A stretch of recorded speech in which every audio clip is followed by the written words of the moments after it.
fundamentals of website design for pipeline generation are all about putting your buyer at the center of your decisions and making sure that you're always making it easier for them to arrive at and flow through your site into your pipeline anonymously on their terms and easily, and taking every opportunity to either incrementally or in big ways remove friction from the process. And in my mind, I always picture it as lining up sections of pipe so that buyers flow freely through it and into the pipeline. And that mindset should inform, all aspects of your approach, particularly your sitemap, the structure of the site you're going to build, the content you're going to have and where, the navigation in terms of what decisions you're going to make about what to present your visitor with and what to let them discover as they go through the site, what you will do during a visitor's visit in terms of what you will gate, much less, what you will pop up, nothing at all in most cases, and the things you'll try to get them to do along the journey, knowing that largely speaking, if you try to get a buyer to do anything, it will decrease the likelihood that they will continue along the purchase process with you. And you're going to ultimately try to structure your content and your site so that people take a logical and intuitive journey from first arrival through content that's critical to their decision process, which might be product features, customer case studies and testimonials, pricing, and finally your bottom of the funnel conversion page, and make that page as effective as possible at getting buyers who are ready to express their interest, raise their hand. And the likelihood is that if you do all of that, the majority of the people that take that final step will in fact be high quality, high intent, meaning that they'll go on to become pipeline at a high rate and actually close at a high rate,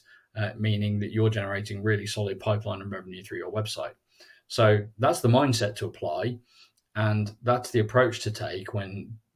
building, designing, creating your new website. Line up the pipe so that there's less friction, less things to stop buyers getting from the very first page they see to the one that matters, which is where they express their intent, raise their hand, and ask to enter your sales process. On a lead generation website, you'll most likely have blog articles, which are really effective at reaching buyers as they ask questions of search engines, and bringing in traffic during the research process, if you like. You'll most likely have a lot of those, and within them, you'll have calls to action that on a lead generating website point to landing pages where content is offered in return for conversion, the goal being that you convert the visitor into the lead as early as possible in their process so that you can nurture them, score them, spam them. Whereas in a demand generating website, you're going to actively forego that lead conversion moment in favor of giving buyers and visitors their anonymity and letting them make their own choices about what to consume and when. So you may still have lots of blog articles, because that's still a great way to improve your SEO as a whole, whilst also being found for some niche queries. And you're going to bring visitors in on those blog articles, and you're still going to have calls to action there. But for the most part, those will point to ungated content that's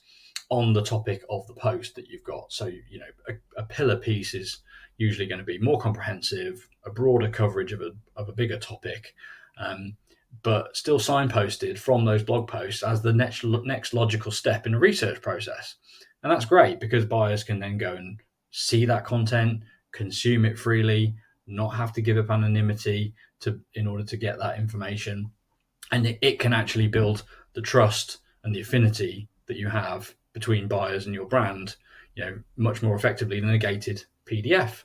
And then all of that content will exist in a structure alongside and with your main website pages,